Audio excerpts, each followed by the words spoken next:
Hello there, Romans here and welcome to another music review.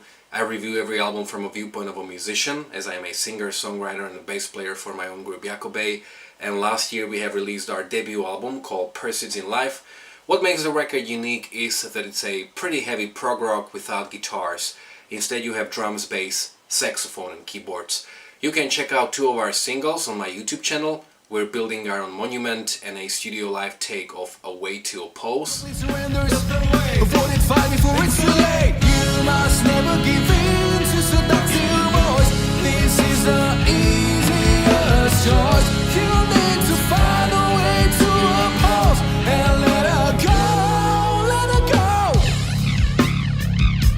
And in the description of both videos you will find all the information about where is the record available. It's available on all digital platforms like Spotify, Tidal, Deezer, iTunes, Amazon, also on a Bandcamp, but also in this digipack version of a CD with a very beautifully illustrated 20 pages long booklet. So in case you want one, you can get one through Bandcamp, or you can write me an email or contact me via Facebook or Instagram. And today I'm gonna talk about a new album from Devin Townsend called Empath. Music review. Music review. Devin Townsend doesn't need any introduction. He's one of the most distinctive and unique characters in prog and metal music. If you watch my reviews and if you watch my videos, you know that I'm not a very big fan of long records. So when I was going into this record knowing that it's 74 minutes long, I was like, why do musicians do such a long records? And usually I said that for a record to be that long and interesting for me, it has to be very diverse and creative and very colorful. And I would say that colorful is the best adjective describing this record, but I'm gonna get back to that soon. I always felt that when it comes to Devin Townsend, there are like two sides of his music. There's this extremely heavy, brutal music represented mainly by strapping young lad, but also by some of his solo records, like for example Physicist, which I've been listening to recently. And then there's more of a melodic side, I think very well represented by Ocean Mechanic album, which I really love. It's a very complex record with the influences of prog metal, prog rock, ambient music. And he has been always very experimental with his music, so if you're a fan of Devin Townsend, you kind of know what to expect from him to a certain degree. And I would say that all of these sides, the melodic and the heavy side, sort of collide on this new album, with a lot of experimentation thrown in as well, which is something that he does quite often. So let's analyze the record, which as of now I've heard 7 times. The album opens up with the track Castaway, which is sort of in the ambient territory, which is something that he has done before. He has 2 records that are just the ambient music, and it has very strong summer vibes. Now, I haven't heard everything Devin Townsend released. I've heard like 7 or 8 of his albums from various projects that he has, but I'm not sure I've heard anything from him that would have these summer vibes. There are also some gospel vocals, which we're gonna hear quite many times on the record. There are also quite a lot of sounds, like animal sounds and sounds in general on the record. And I think that this intro is a pretty interesting choice considering what comes next, because it doesn't really tell you, or it doesn't really imply what kind of a record you're gonna listen to. And another track that is very similar is Requiem towards the end of the record, which is an orchestral piece and it almost sounds like a score. Both of these tracks are very nice.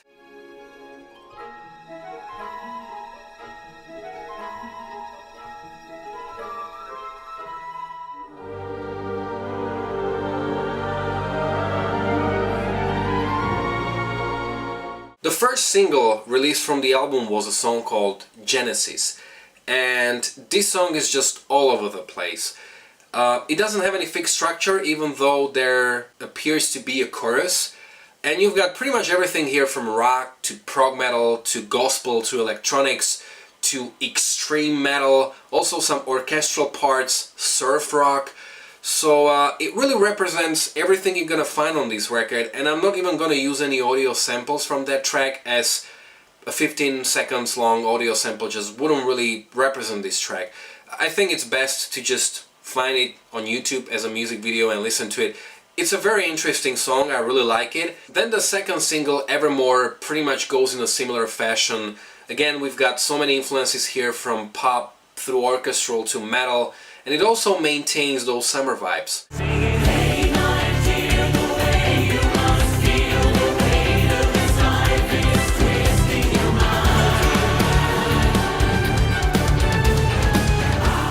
And the last track to contain all of these influences is the final track called Singularity, which is 23 minutes and 32 seconds long, and it is divided into 6 parts, and I think that every part almost like represents a different side, a different color of the record, and the song goes on pretty well. I really like how the individual tracks go into each other. There's really a logical structure, and it has some really memorable, beautiful parts. I really like the track, even though I think hearing it 7 times is not enough. This is a track that I will have to keep coming back to. When it comes to the melodic side of Devin Townsend, there are 2 tracks that go in that way, and the first one is Spirits Will Collide, which is like a metal meets gospel, especially with those female vocals. But there was one thing I couldn't help myself with.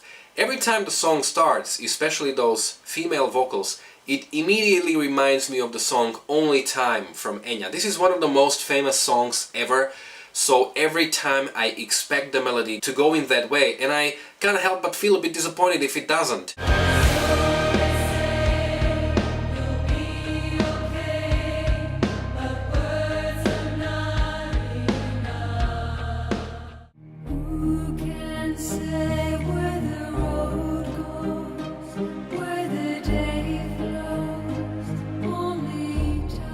And another track that goes in this melodic way is Why, which is an orchestral piece with a beautiful melody and almost like musical singing from Devin Townsend. He really shows more of his soft singing, which I really like.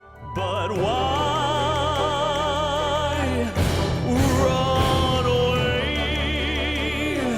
Why?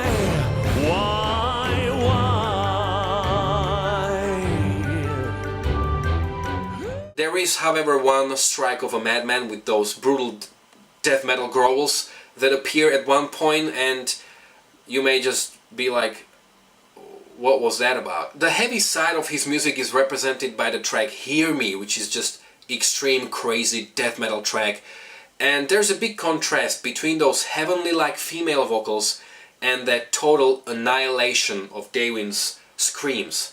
But the instrumentation is always in that death metal fashion.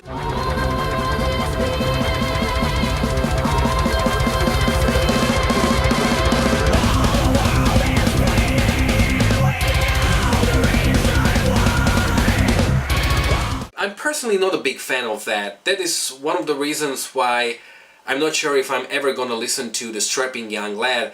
I was thinking about doing a Devin Townsend worst to best video where I would talk about everything released under Devin Townsend Band, Devin Townsend Project and Strapping Young Lad, but I'm not sure if I'm gonna go into the Strapping Young Lad, as that music is just too extreme for my taste. The song has a very nice orchestral climax of what appears to be a chorus, but this song is just too much for me. The remaining 2 tracks go into more of an experimental side of Devin Townsend. So the song Sprite is like an atmospheric ambient prog rock song with some hints of metal.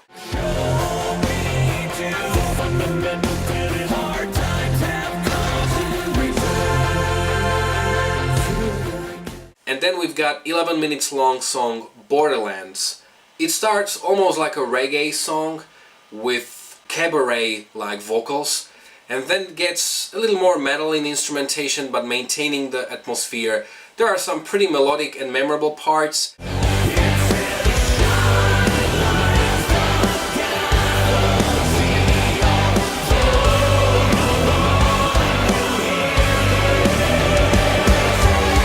But also quite a lot of ambience throughout the track. There is also a saxophone, like I think twice in this track, but it's more like a short sound that you hear. This song is quite a lot about the sounds. When it comes to the production, I would say that the production of the record is very typical for Devin Townsend. it seems to me that he has a pretty similar production choices on most of his records. Pretty much every record that I've heard has that signature production of his. And even though the album is very dynamic, which I really appreciate considering the over-compressed music era we live in, but it can actually get pretty tiring for your ears.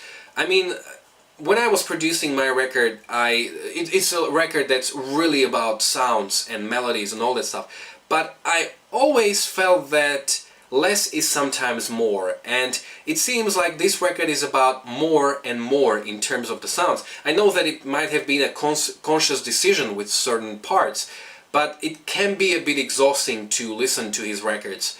Maybe it's the length, maybe it's the overall sameness of the production, I'm not sure. The production is great. I really respect him for having a very distinctive sound, but once again it can get a bit tiring. To sum up, my feelings are somewhere between mixed to positive. I like the record, there are a lot of things I like, there are a few things I don't. This record seems like it represents an end of an era. It's like a conclusion of everything that he has been about up until this point. And this record really seems to target Devin Townsend fans and people who enjoy everything he has done. He's a very eclectic artist and there's a very broad spectrum of what he has done. So in case you're one of the people who really like everything, you're gonna love this record. If you have never listened to Devin Townsend and you want to take this record as an introduction to him, it may not be the best idea, because Devin Townsend is pretty crazy in certain things, and if you are not accustomed to his style, there might be too many WTF moments on this record. Having heard his record just around 7 times is really more like giving an impression of the record rather than in-depth review, because I think that I would have to hear this album at least like 15 times to really go deep. It is a record that I want to hear again, and I will keep discovering it, and only time will tell how much I actually like this record. Have you heard this record already? You can let me know in the comment section below. How much do you like the record? Whether you agree with me or not? How well do you think it compares to his previous works? You can follow me on Facebook or on Instagram. You can find links to both in the description below. If you like this review, don't forget to like, to share, to subscribe, to check out my own original music, my live performances, my worst to best series, and quite a lot of other reviews as well. Thanks a lot for watching.